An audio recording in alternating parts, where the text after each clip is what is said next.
Friends, இது வரைக்கும் சேனலை சப்ஸ்கிரைப் பண்ணாதவங்க சப்ஸ்கிரைப் பண்ணிக்கோங்க. சிறுகதைக்கு ஆசை சீரியல் நியூ ப்ரோமோ என்னென்னு பார்க்கலாம். எல்லாருமே ரொம்பவே ஹாப்பியாக அவங்களோட தீபாவளி செலிப்ரேஷனை கொண்டாடிட்டு இருக்காங்க.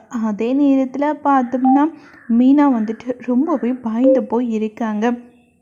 அப்போது என்னாச்சு மீனா அப்படின்னு பாட்டி வந்து கேட்குறாங்க. ஒன்றும் இல்லை பாட்டி, இவங்க நானும் இவ்வளோ கோயிலுக்கு போயிருந்தோம். அப்போ யாரோ ஒருத்தர் மனநிலை பாதிக்கப்பட்டவன் போல் இருக்கு. அவங்க தேவையில்லாமல் இவகிட்ட நீ இப்போவே ஊருக்கு போயிடு, எதுக்காக இங்கே இருக்க அப்படின்னு சொல்லிட்டு ஒரு மாதிரி இவங்கிட்ட பேசிட்டான் அப்படின்றாங்க. அவன் வந்து ஒரு பொண்ணுக்கு கல்யாணம் ஆகாமையே இருந்தது, நீ போய் தாலி கட்டிக்கோ அப்படின்னு சொல்லிட்டு அவன் சொன்ன 10 நாளில் அந்த பொண்ணுக்கு கல்யாணம் நிச்சயம் ஆகி கல்யாணமும் நடந்துடுச்சு. அவன் சொன்னால் எது இருந்தாலும் நடந்துடுது அப்படின்னு சொல்லிட்டு பாட்டி வந்து சொல்கிறாங்க. அது மட்டும் இல்லை, அவன் சொல்லி நிறைய பேருக்கு எல்லா விஷயமும் நடந்திருக்கு.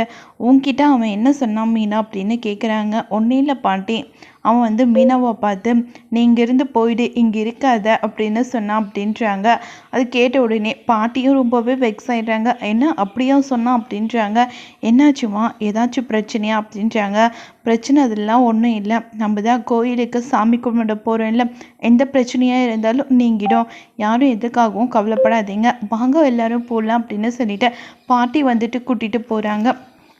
அப்போது எல்லாருமே ரொம்பவே பதட்டமாக இருக்காங்க. என்னவா இருக்கும் அப்படின்னு சொல்லிட்டு மீனா ஒரு பக்கம் யோசிச்சுட்டே இருக்காங்க. ரொம்பவே பதட்டமாகவும் இருக்காங்க மீனா.